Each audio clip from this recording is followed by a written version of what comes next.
So now that we have our lines down, we're going to make some curves. So once again, we're going to use our pen tool up here. And now, when we see a dot, again, we're just going to click. But when we see a dot with an arrow next to it, we're going to click and drag in the direction of the arrow. And that helps us do our curve. So when we get right here, I'm going to click. And then I'm going to click and drag. And then it creates these handles here. And I can make it go any way I want.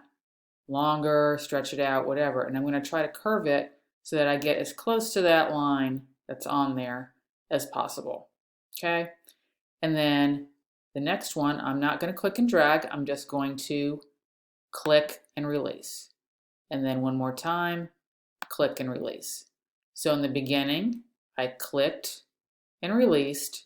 Then I clicked and dragged. And then I clicked and released, clicked and released. Okay, same thing with the next one. Click once, release. Click, drag in the direction of the arrow till I get it as close as I can. And I can use these handles to adjust it. And then click and release. Click and release.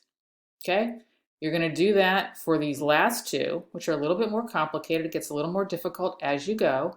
When you get to the end here, we don't want this all closed in. So when you get to this last one, remember to hit escape to get out of it.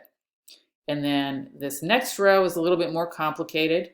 If you ever feel like you mess up, just hit Command Z and that takes you back one step. And every time you hit Command Z, you go back another step. I'm not sure what the limit is on Gravit, but you probably can do at least 10.